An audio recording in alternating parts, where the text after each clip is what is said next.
क्या कर रहे तुम लोग? क्या करो तुम लोग? हैं? मेरे घर में तू साला। संध्या। हाँ आ रही हूँ। ये लीजिए आपका टिफिन।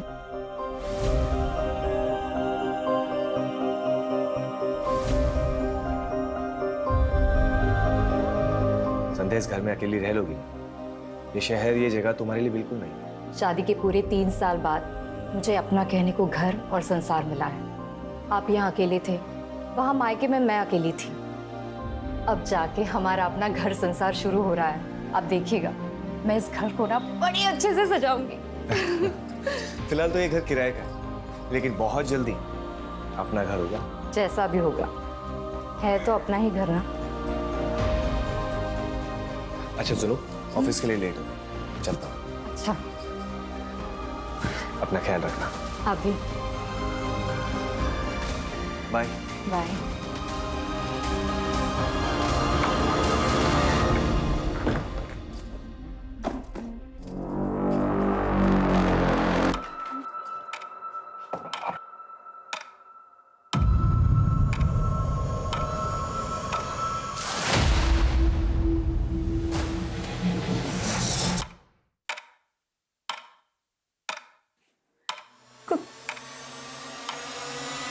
कौन है?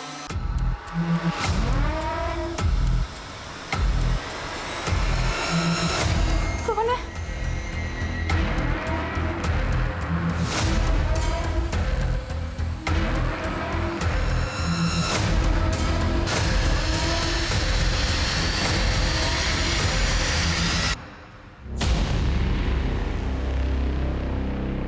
बहुत डर लगता है आपको? नहीं, तो प्रॉब्लम क्या है? डिप्रेशन। मर जाने को दिल करता है। लाइफ की ये टेंशन मुझे बर्दाश्त नहीं हो रही है। आपके अंदर काफी कुछ दबा हुआ है जो आपको बाहर लाना होगा। मैं आपकी मदद करूंगा, जज भी नहीं करूंगा आपको। अरे बाबा, झगड़ा नहीं करूंगा। अच्छा तुम बैठो। अब बताओ क्या प्रॉब्लम है? दोपहर में मैं जब घर ठीक कर रही थी तो मुझे ऐसा लगा कि यहाँ कोई है। इस घर में आने जाने के 2 रास्ते हैं, एक बाहर की तरफ खुलता है और एक गार्डन की तरफ। और जैसा तुमने बताया कि दोनों दरवाजे बंद थे, इस शहर में नहीं, इस घर में भी तुम अकेली, सिर्फ तुम्हारा वहम होगा। एक काम करते हैं, तुम्हें चीयर अप करने के लिए एक पार्टी करते हैं।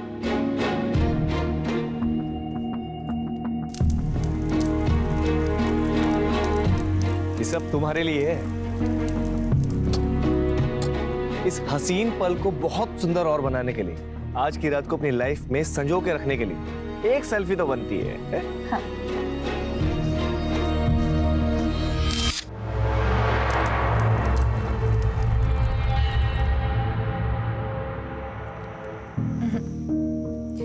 आप जानते हैं ना, मैं शराब नहीं पीती। प्लीज मेरे लिए।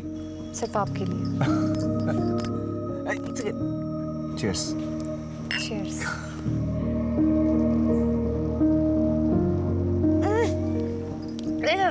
अब क्या हुआ? कड़वी लग रही है। कोशिश करो अच्छी लगे। अरे बॉटम्स अप, तुम तो मुझसे भी तेज निकली। एक और।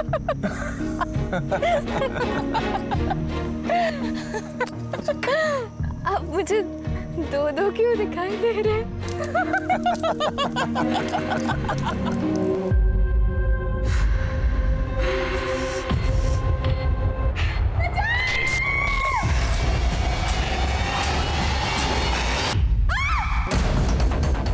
संध्या, क्या हुआ? सब ठीक तो है ना? यहाँ कुछ तो है। मतलब इस घर में कुछ तो गड़बड़ है।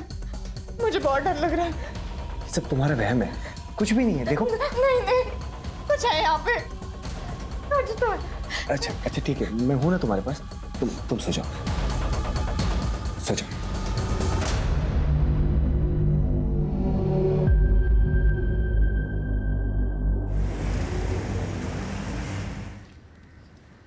माँ, मुझे बहुत डर लग रहा है। पता नहीं ऐसा क्यों लगता है कि कोई संकट आने वाला है। कभी कभी किसी घर में वास्तु दोष होता है, किसी पंडित को बुलवाकर वास्तु शांति की पूजा पाठ करवा लो, सब ठीक हो जाएगा। पर इनका ऐसी बातों पर विश्वास ही नहीं है। अरे पति लोगों की बातों को इतनी गंभीरता से नहीं लेते, बस उनकी हाँ में हाँ मिलाती रहो और करो वही जो तुम करना चाहती हो।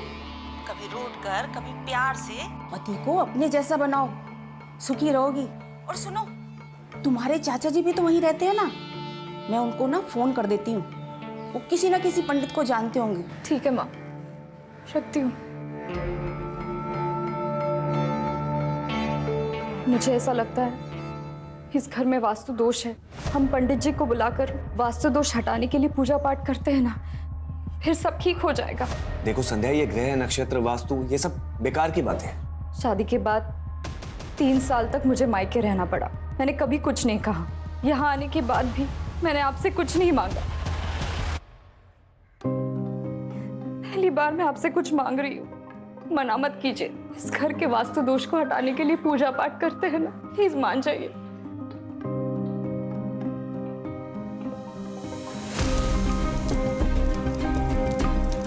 ओम भू स्वाहा तत्सवितुर्वरेण्यं भवे सर्वार्थ साधिके शरण।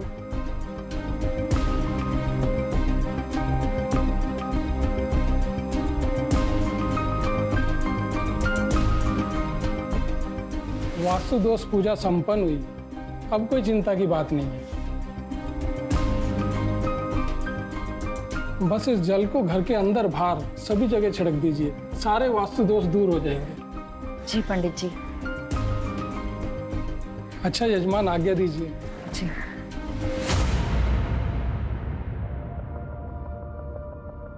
सुनिए, ये आपका टिफिन। संध्या, लेट हो रहा ऑलरेडी।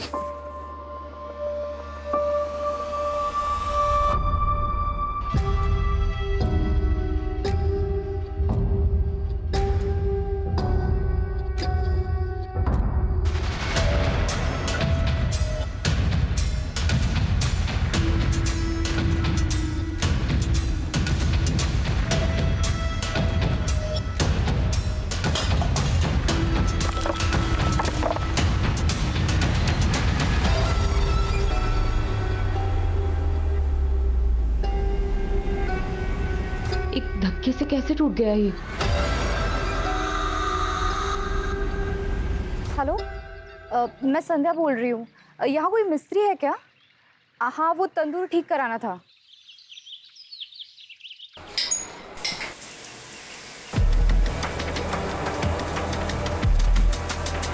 तुलिका, टॉवल देना।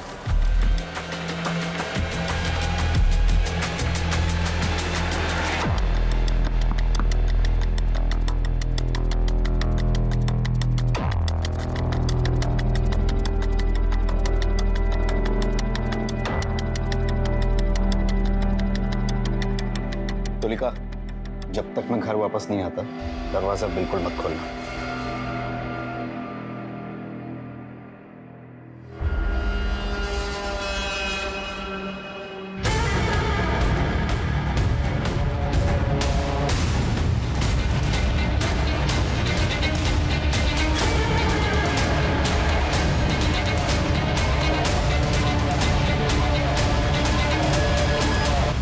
तुलिका, आपकी मैरिड लाइफ कैसी चल रही है? I mean love life. Married life और लव लाइफ बहुत अलग अलग होते हैं सर। मेरी शादी एक पैसे वाले अधेड़ उम्र के आदमी से हुई थी। हस्बैंड वाइफ का रिश्ता तो बस नाम का ही था। ना वो मुझे कभी हस्बैंड का सुख दे पाए और ना मुझे कभी वाइफ होने का सुकून मिला। मेरी जिंदगी बस एक कोरा कागज बनकर रह गई। ऐसे में मेरी जिंदगी में कोई ऐसा आया जिसने मेरी पूरी जिंदगी बदल कर रख दी।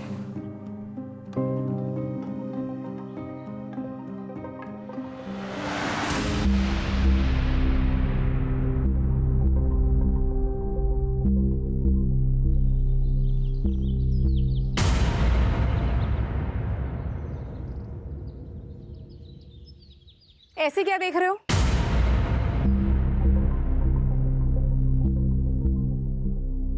आप हैं ही इतनी खूबसूरत, बचपन से फैन रहे हैं आपके। लगता है आपने हमें पहचाना नहीं। रजत बाप रे, कितने बड़े हो गए तुम। नहीं, अरे वाह, मुझे तो नाश्ते पे किसी ने बुलाया ही नहीं। तुम कोई मेहमान हो क्या? फैमिली मेंबर हो, हक से बैठो और हक से खाओ। अरे वाह, आपके हाथ के बने खाने का स्वाद तो पूरी दुनिया में कहीं नहीं मिल सकता। एक और दो, एक और दो, एक और दो।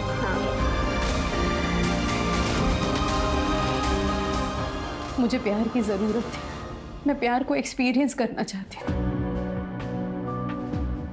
पर पता नहीं था मुझे कि वो प्यार मुझे एक ऐसे रिश्ते से मिलेगा जिसे पाप समझा जाता है।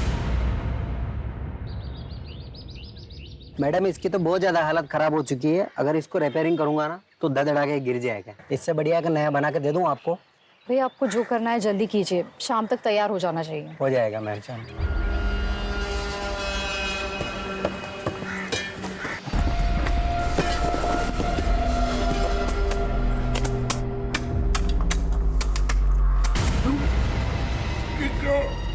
मैडम को बुला ले। ये देखिए मैडम,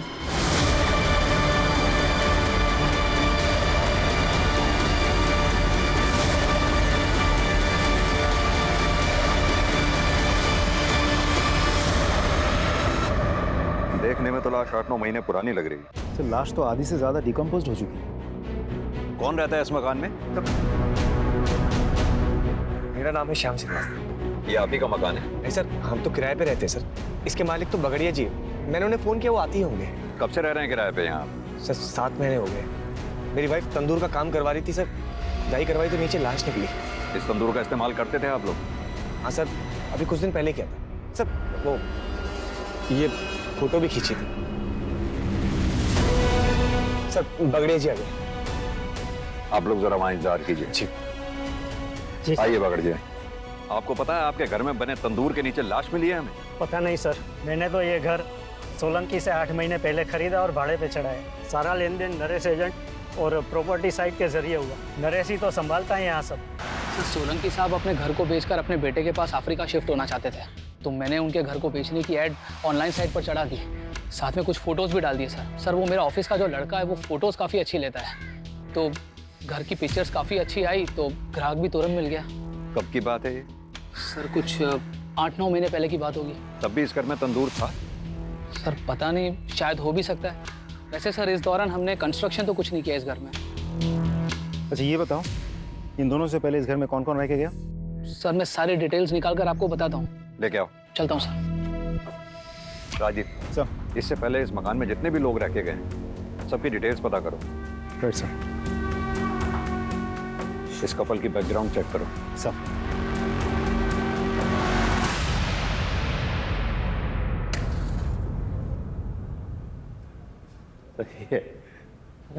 अरे वाह, शादी के 3 साल होने के बाद भी इतना प्यार कैसे कर लेते हैं? अरे भाई करना ही पड़ता है। पत्नी से प्यार नहीं करेंगे तो घर गृहस्थी का पंचनामा बनवाना है क्या? और इनसे प्यार करने के अलावा हमारे पास कोई और रास्ता है क्या? अरे भाई जरा संभल के। आपको पता है ना, आप हमारी मासी के बारे में बात कर रहे हैं। चांद निकल आया। हाँ चलो चांद निकल आया। आओ।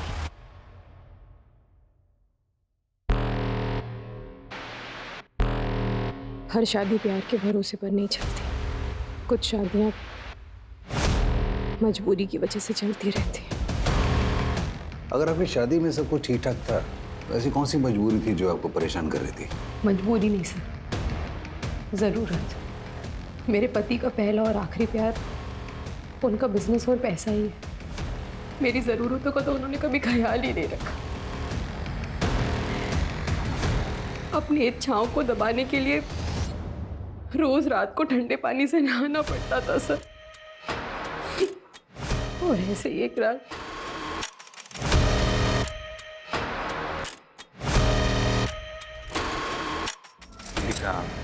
बहुत थक गया हूँ, नींद आ रही है।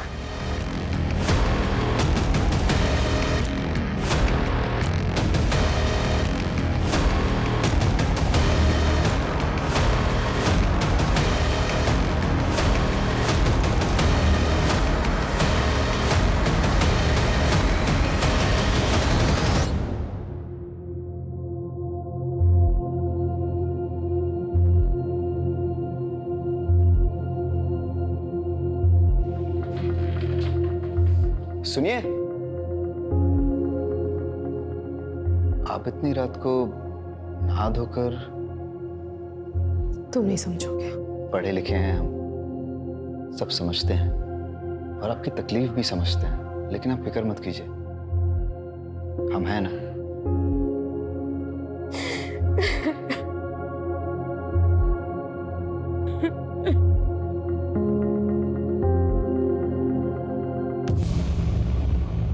सर, पोस्टमार्टम और फॉरेंसिक रिपोर्ट आ गई है। आपका शक सही था, लाश लड़की की ही है। मौत करीब 7 से 8 महीने पहले हुई है। उस दौरान किसी लड़की की मिसिंग कंप्लेंट आई थी क्या? एक औरत ने मिसिंग कंप्लेंट लिखवाई थी सर, लेकिन सर वो औरत कुछ दिनों के बाद वापस आई और मिसिंग कंप्लेंट वापस ले लिया। मिसिंग कंप्लेंट की किसने थी? सर उसका नाम तबस्सुम जहां है। और मिसिंग कौन हुआ था? सर तबस्सुम जहां की भांजी, उसका नाम गजरा है।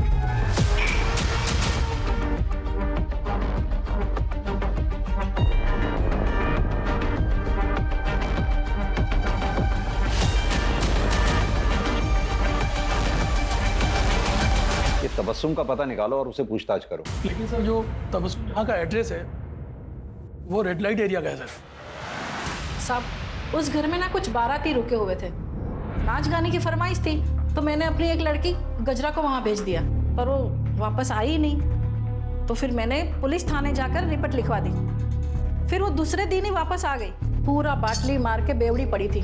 फिर जैसे ही उसको होश आया तो वो घर पे आ गई। फिर मैंने भी थाने जाकर रिपोर्ट वापस ले ली। गजरा है कहाँ, बुलाइए। उसे टीबी हो गया था ना साहब, तो नाच गाना छोड़ के वो अपने गाँव चली गई। उसका फ़ोन नंबर दीजिए। नंबर था साहब, लेकिन मोबाइल मैंने दिया था ना उसको, तो जाते समय वो मोबाइल दे के गई। ठीक है, तो पुराना वाला नंबर दे दीजिए। साहब वो तो मैंने बेच दिया मोबाइल। घर का पता तो होगा, वो दे दीजिए। मेरे पास नहीं है साहब। राजीव, दाल में कुछ काला है। गजरा को ढूंढो पहले तो। और हाँ, इस तबस्सुम की भी डिटेल्स निकलवाओ।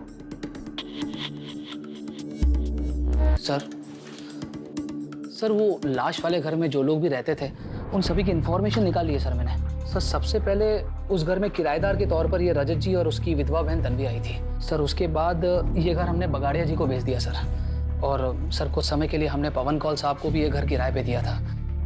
सर उसके बाद हाँ, ये जोशी जी के बेटे की शादी थी सर, तो उसके काफ़ी सारे दोस्त आए थे यहाँ पर। रजत और उसकी बहन की डिटेल्स? सर एक्चुअली वो डायरेक्ट पार्टी थी सोलंकी जी की, तो उन्हीं के पास सारी डिटेल्स होगी। लेकिन हाँ सर, मैंने हाँ रजत जी का फ़ोन नंबर निकाल लिया सर उनके पड़ोसियों से। सर मेरे बेटे के 2-3 दोस्त रुके थे उस घर में। एक तो अमेरिका में उसके साथ ही काम करता है, और दूसरा जर्मनी में है, और तीसरा शायद मुंबई में कहीं काम करता है। क्या आपको मालूम है उस दौरान आपके बेटे के दोस्तों ने रात में रेड लाइट एरिया से किसी नाचने वाली को घर बुलाया? उन्होंने तो नहीं बताया था, लेकिन हमें पता चला था सर कि वो लड़की की जो मौसी है ना, उसने जब पुलिस कंप्लेंट की तब बहुत डांटा था मैंने उसे। बाद में उन लोगों ने माफ़ी भी मांग ली थी और लड़की भी मिल गई थी। केस रफा दफा हो गया था और हमने भी बात को दबा दिया था। उन सभी बच्चों की डिटेल्स इन्हें लिखवा दीजिए। जी। अजय, क्या लगता है सर, ये केस हम सॉल्व कैसे करेंगे? लाश की शिनाख्त भी तो नहीं हो पा रही है। वही तो राजदीप, केस उलझता ही जा रहा है। ना तो हमारे हाथ में कोई ठोस सबूत है, ना ही कोई ठोस सुराग। एक काम करो, ये पवन कौल को पूछताछ के लिए बुलाओ। इनफैक्ट पवन कौल ही क्यों, इस घर से जुड़े सभी लोगों से अच्छे से पूछताछ करो। आई एम श्योर कच्चा ही सही पर एक धागा हमारे हाथ जरूर लगेगा। फिर लाश की शिनाख्त भी होगी और कातिल भी पकड़ा जाएगा।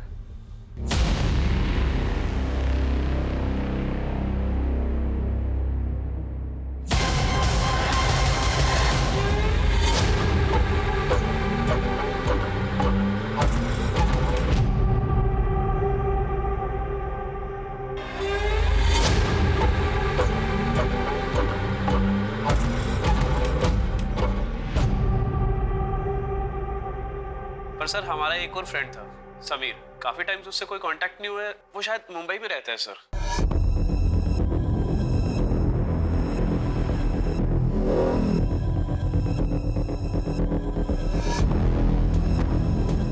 कौन से कॉलेज में पढ़े हो आप लोग?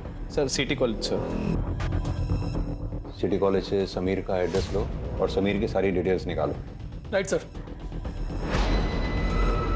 फंक्शन के दौरान जिस घर में तुम्हारे दोस्त रुके थे, उस घर में बने तंदूर के बारे में कुछ जानते हो? नहीं सर, हम तो ऑल द टाइम हॉल में ही थे, वहाँ जाने की कोई नीड ही नहीं पड़ी सर हमें। जरूरत पड़ी तो फिर बात करेंगे तुम्हारे साथ। सर, शाम के बारे में सारी इन्फॉर्मेशन निकाल ली। 3 साल पहले शाम की शादी संध्या से हो तो गई थी, लेकिन इंटरेस्टिंग बात यह है कि साथ ही उसके ऑफिस कोलीग प्रीति के साथ उसका अफेयर भी चल रहा था। सर एक बात और, प्रीति ने भी 7 महीने पहले ही अपने ऑफिस से रेजिग्नेशन दिया था और उसके बाद से अब तक ना किसी ने प्रीति को देखा है और ना ही प्रीति के साथ किसी की बातचीत हुई है। राजीव, ये प्रीति की डिटेल्स निकालो।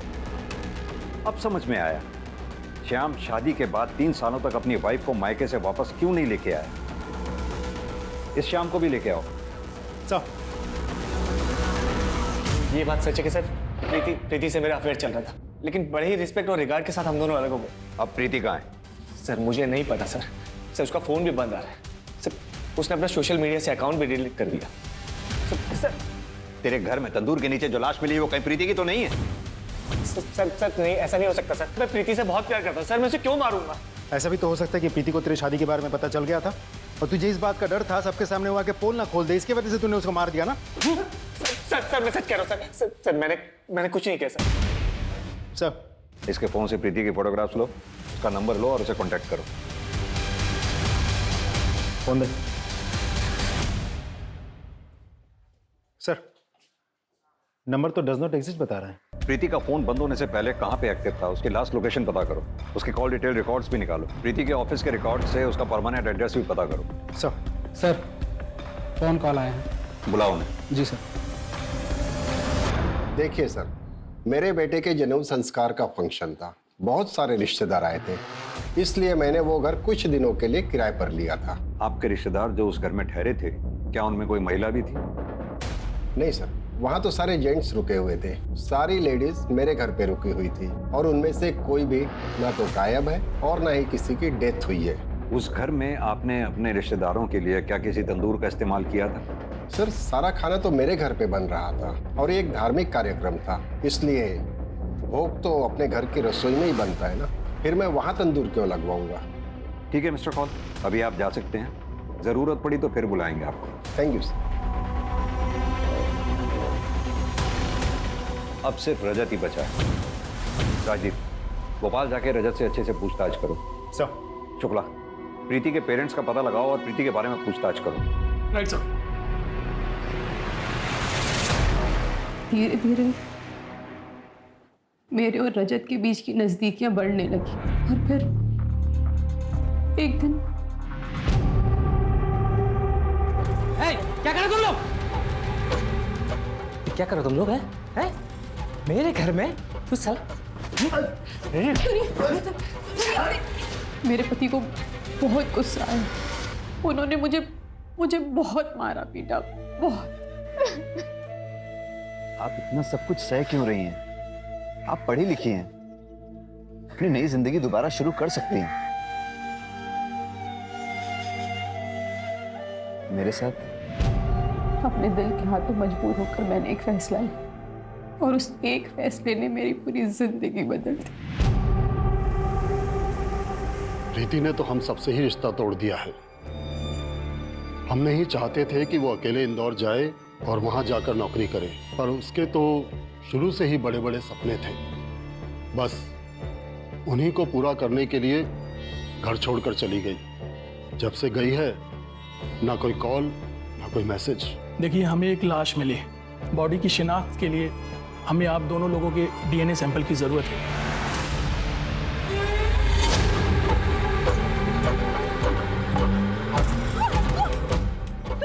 कहाँ तक भागेगी मुझसे? हैं? मुझे धोखा देती है।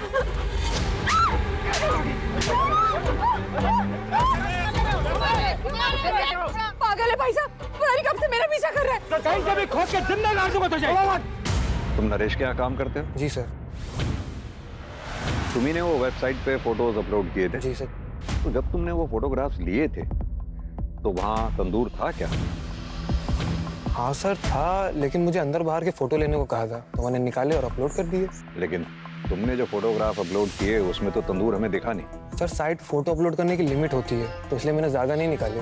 ठीक है, तुम जा सकते हो, जरूरत पड़ेगी तो फिर बुलाएंगे। सर, सर उस घर में रहने वाले पुराने टेनेंट रजत का पता चल गया। कहाँ का रहने वाला है वो? भोपाल का सर। राजदीप सर पता करो।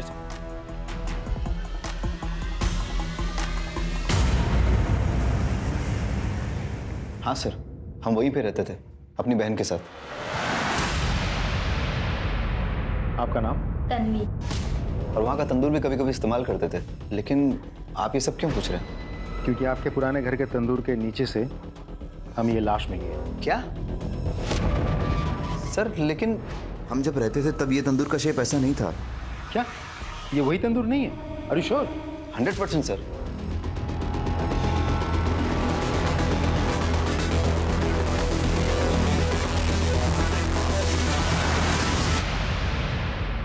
प्लीज मुझे छोड़ के मत जाओ। मुझे माफ कर दो, मुझे नफरत हो गई मुझे तुमसे, नफरत।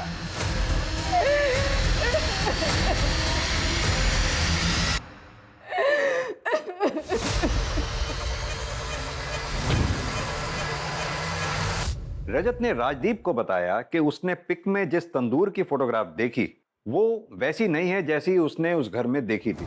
यानी कि ये जो कुछ भी घटना घटी है वो रजत के मकान छोड़ने के बाद घटी। उस एरिया के आसपास जितनी भी बिल्डिंग मटेरियल शॉप्स हैं वहां पता करो कि पिछले 7-8 महीनों में ये हमारी सस्पेक्ट्स लिस्ट में से क्या कोई ऐसा है जिसने तंदूर बनाने जैसा सामान, सरिया, चूना, सीमेंट इत्यादि, और सबसे इंपॉर्टेंट जीटी ब्रांड की ईंटें जो हमें मौकाए वारदात से मिली थी, खरीदी हैं। हर एरिया में एक वॉचमैन होता है। वॉचमैन को पता होता है उस एरिया की एक्टिविटीज के बारे में। इस एरिया के वॉचमैन से बात करो, देखते हैं क्या बताता है।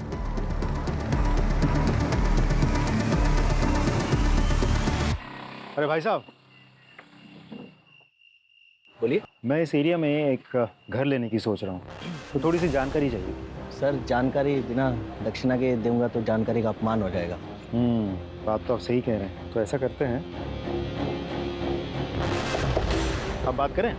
हाँ हाँ साहब, अब तो बात हो सकती है। मैंने इस एरिया में एक घर देख रखा है, लेकिन सुना है कि उसके पड़ोस वाले घर में कुछ भूत भूत का चक्कर है। अरे सर आप बात तो सही कह रहे हैं, लेकिन भूत भूत कुछ नहीं होते। लेकिन हाँ, उस घर में ना खेल बहुत होते थे। वो एजेंट नरेश है ना, उसी के हाथ में था भाड़े से ये घर। जब कोई भाड़े वाला रहने को नहीं आता है तो नरेश क्या करता है कि कुछ लड़कियों को लेके उधर आता है। अच्छा एक बात बताओ, नरेश ने उस घर के गार्डन में कभी कंस्ट्रक्शन का कोई काम करवाया था? वो एक नंबर का कंजूस है, एक दमड़ी नहीं खर्च करता है। लेकिन हाँ, जब लड़की की बात आती है ना तो उसकी जेब से धड़ाधड़ नोट निकलते हैं। अच्छा हाँ। मैंने क्या किया सर? मैंने कुछ नहीं किया सर। मैं सब बताता हूँ सर, मैं सब बताता हूँ सर, सब बताता हूँ सर। राजदीप,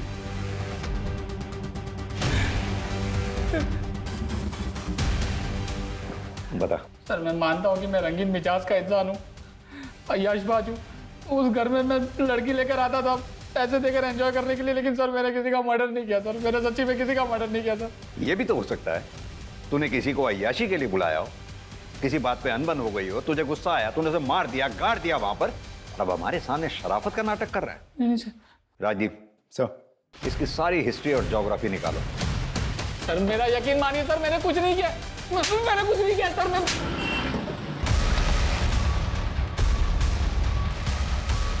सर यही है जीटी ईटों का सप्लायर। हाँ सर, क्या चाहिए आपको? पिछले 8-9 महीनों में आपके दुकान से किस किस ने कंस्ट्रक्शन मटेरियल खरीदा है, जैसे कि इस तरह की ईंटें? सर हमारे पास हर खरीद का रिकॉर्ड रहता है। मैं जितनी जल्दी हो सके आपको सब डिटेल पहुंचा दूंगा। ठीक, thank you. Sir forensic report आ गई है सर। सर डेड बॉडी की उंगलियों में कुछ बाल फंसे हुए थे सर, लेकिन उन बालों का डीएनए डेड बॉडी के साथ मैच नहीं कर रहा सर। वो बाल जरूर उस कातिल के होंगे। एक काम करो, नाखून से मिले बालों का डीएनए हमारे केस से जुड़े सारे सस्पेक्ट्स के डीएनए से मैच करके देखो, जरूर उस कातिल के होंगे। और वो रेड लाइट एरिया वाले खबरी के बारे में कुछ पता चला? सर वो अभी मुंबई गया हुआ, आज शाम को वापस आएगा सर। ठीक सर। बताओ अब्दुल, क्या खबर है?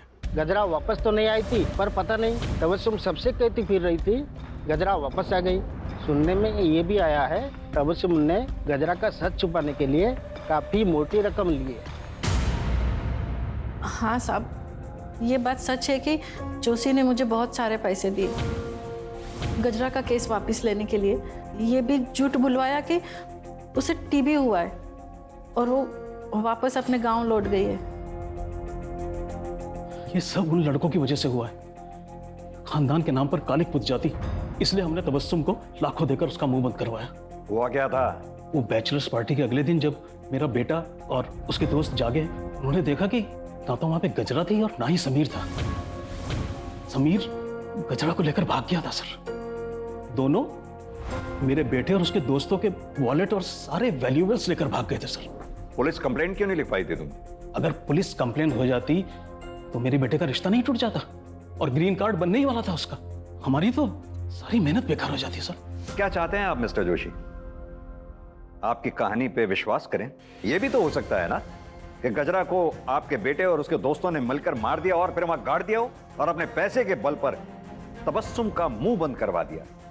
और फिर आपने कहा बच्चे विदेश चले गए, क्योंकि आप अच्छी तरह से जानते हैं हम अपने तरीके से उन्हें इंटेरोगेट करना चाहे तो उन्हें इंडिया बुलाना मुश्किल है। क्या खूब कहानी बनाई है आपने। राजदीप सर, इनसे अपने तरीके से पूछताछ करो और इनके बेटे और उसके दोस्तों को इंडिया बुलाने की व्यवस्था करो। अब मैं इन सेशंस के लिए नहीं आ पाऊंगी। क्यों? वो मेरा पति, वो मेरी जान का दुश्मन बना हुआ है। मुझे तो लगता है जैसे वो मुझे जान से ही मार डालेगा। इसलिए आप कुछ दिन में घर से ही नहीं निकलूंगी। तो आप पुलिस की हेल्प लीजिए ना। पुलिस के पास जाऊंगी तो दुनिया भर को सब कुछ पता चल जाएगा। सब मेरा मजाक उड़ाने लगेंगे और ये सब मैं बर्दाश्त नहीं कर पाऊंगी। एक काम कीजिए, आप ये रखिए, इसमें मेरा नंबर है। अगर आपको मेरी कोई जरूरत लगे तब जरूर कॉल कीजिए। Thank you.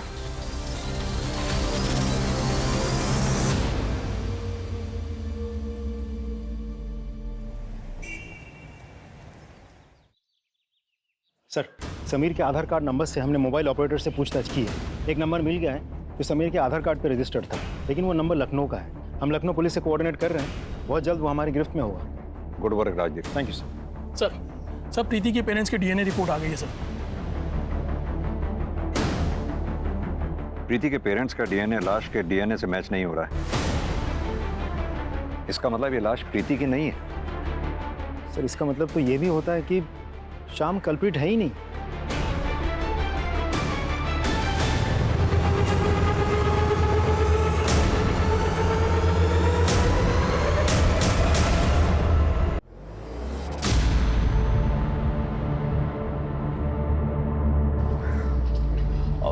सर, मैं हूं समीर। आप लोग मुझे ही ढूंढ रहे थे और ये है गजरा। गजरा, उस रात तुम्हारे साथ क्या हुआ था? सर, उस रात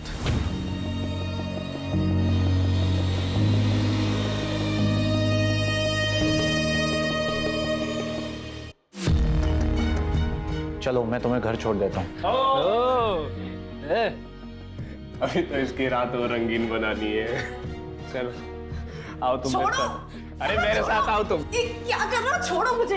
मैं डांसर हूँ, कलाकार हूँ, धंधे वाली नहीं। अच्छे पैसे मिलेंगे तुझे। उसकी बात समझ नहीं आ रही है, वो मना कर रही है ना। छोड़ छोड़ उसे। तुमने मुझे आज बचा लिया है, पर जिंदगी भर तो नहीं बचा पाओगे ना। आज तुम्हें बचाया है, ऐसे हर बार बचाऊंगा। मैंने सभी से रिश्ते नाते तोड़ दिए और हमने एक नई जिंदगी की शुरुआत की। हम ये कैसे मान लें कि यही गजरा है? कोई आईडी वगैरह है आपकी?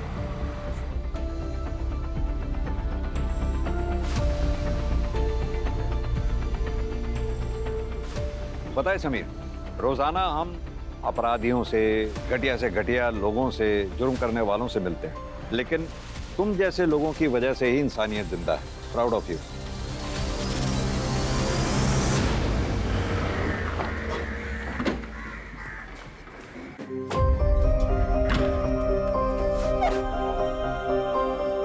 संध्या जी, आपके घर में जो लाश मिली थी वो प्रीति की नहीं है और उस लाश के साथ आपके पति का कोई कनेक्शन नहीं है। आपके पति निर्दोष है। भगवान ने मेरी सुन ली। मैं पूरे 11 नारियल की पूजा करूंगी। अब हम इस घर में नहीं रहेंगे, कहीं और जाकर रहेंगे। अच्छा हुआ कि इस मनहूस घर को छोड़ के जा रही हो। अरे श्रापित है ये घर, जो यहाँ रहने आता है सब पागल हो जाता है। चलो देरी हो रही है। मैडम एक्सक्यूज मी, एक मिनट। जी आपने वहाँ ऐसा क्यों कहा कि इस घर में जो भी रहता है पगला जाता है? वो रजत था ना, पुराना टेनेंट, उसकी बहन तन्वी, उसका भी यही हाल हुआ था। एक दिन मार्केट में मैंने बड़बड़ाते देखा था उसको। नहीं, तन्वी, अपनी क्या हालत बना रखी है तूने? चल मेरे साथ चल। वो तन्वी थी ना, वो बहुत बड़ी डिप्रेशन में चली गई थी। मैंने उसको साइकेट्रिस्ट से मिलने का सलाह दिया था, नंबर भी दिया था। 1-2 सेशन की, उसको सुधार आने लगा था और उसके बाद छोड़ दी। ये देखिए मुंह पे निखार भी आने लगा था, तभी टाइम का वो फोटो है ये।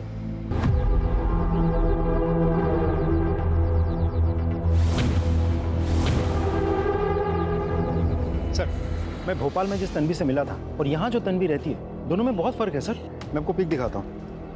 ये देखिए सर, ये है असली तन्वी।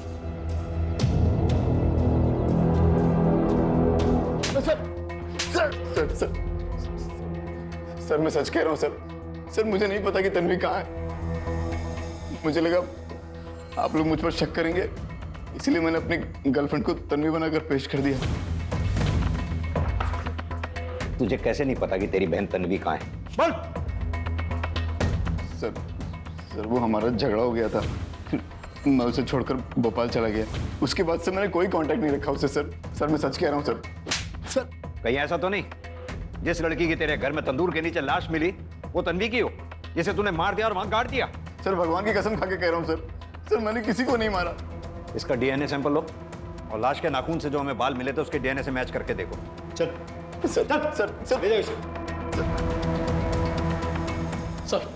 सर साइकेट्रिस्ट विनीत आए जो तन्वी का इलाज कर रहे थे। सर तन्वी का असली नाम तुलिका है और वो रजत की बहन नहीं, मौसी थी।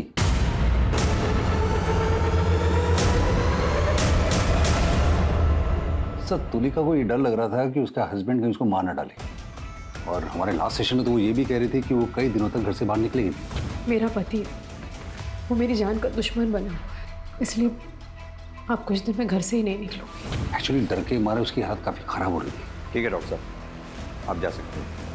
Thank you.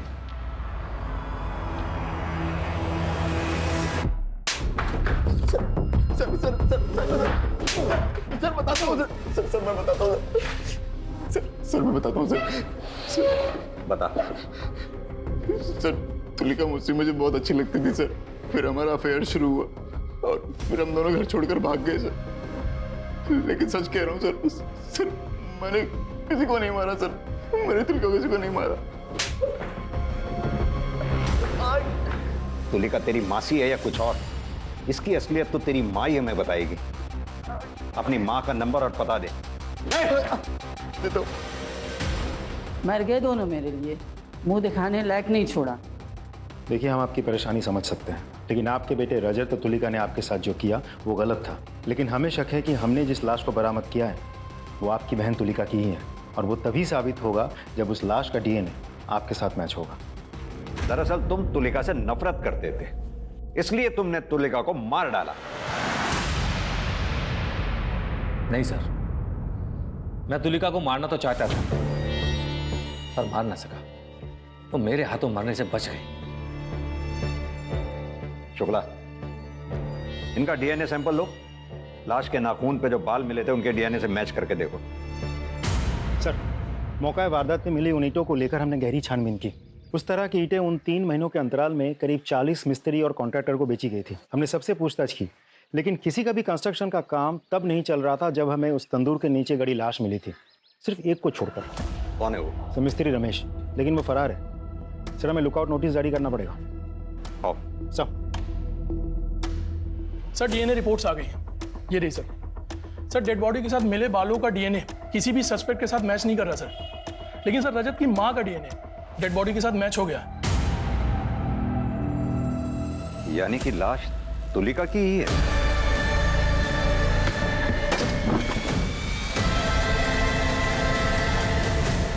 ये तुलिका के कॉल डिटेल रिकॉर्ड्स निकलवाओ। Right sir. मिस्त्री रमेश के बारे में पता चल गया, दीवार में कहीं छुपा बैठा है। ले आओ। सब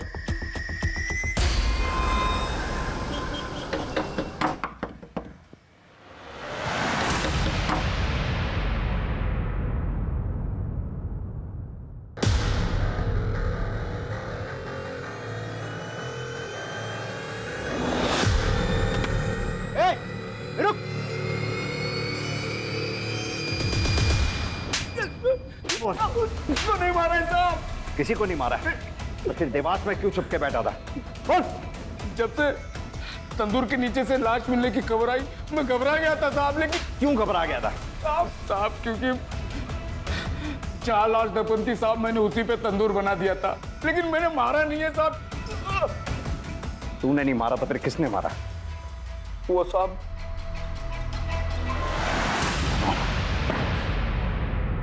मैंने कोई मर्डर नहीं किया है।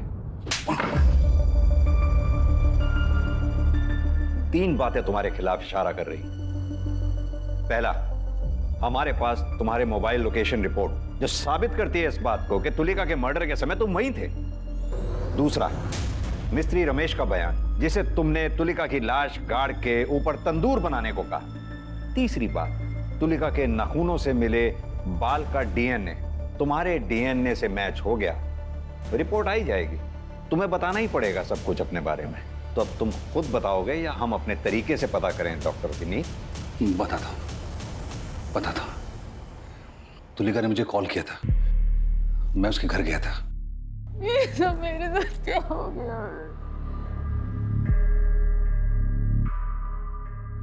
चलो।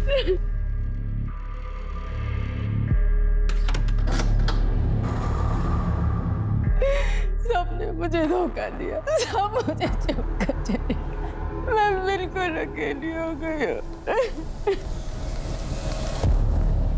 तुम ऐसा क्यों कह रही हो कि तुम अकेली रह गई? मैं हूं ना तुम्हारे साथ, तुम्हारा ख्याल रखूंगा, तुम्हारा ध्यान रखूंगा, तुम्हारे साथ रहूंगा। तुम चिंता मत करो। कि कैसी बातें कर रहे हैं आप? डॉक्टर है मेरे। तुलिका, मैं तुम्हारा डॉक्टर हूं, तुम्हारे सारे राज जानता हूं, और मैं ये भी जानता हूं कि तुम्हारे अंदर कितनी आग है। मैं जानता हूं कि तुम्हारे अंदर बहुत आग है। क्या कर रहे हैं? तुम्हारे इसी आग ने मेरे अंदर की आग को जला दिया है। क्या बकवास कर रहे हैं? अरे सुनो, वैसे भी देखो तुम्हारे सुनो, तुम अपने भतीजे के साथ तो सोई हो ना, एक बार तुम मेरे साथ भी मान जाओ ना। और निकलिए यहाँ से। अरे तुलिका, तुम समझ नहीं पा रही हो, मैं चाहता हूँ कि तुम हम मिलके एंजॉय करें। मैं आपसे कह रही हूँ आप निकल जाइए, वरना मैं शोर मचाऊंगी। अरे सोच के तो देखो, तुम्हें मैं अपना के एंजॉय करना चाहता हूँ, समझ के तो देख।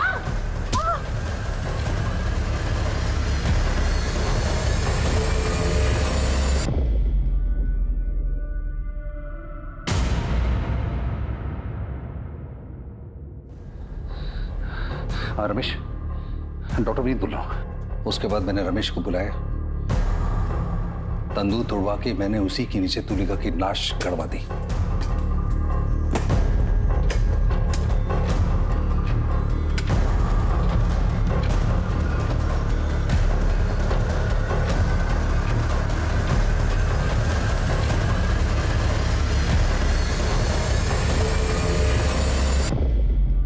उसके बाद मैंने फिर से एक नया तंदूर बनवा दिया। एक मरीज का अपने डॉक्टर के ऊपर भगवान से भी ज्यादा भरोसा होता है। तुमने मरीज का भरोसा ही नहीं तोड़ा, उस बेचारी तुलिका की इज्जत भी लूटने की कोशिश की, और यही नहीं, उसे जान से भी मारा। पूरी कोशिश करूंगा कि कम से कम तुम्हें फांसी की सजा जरूर मिले।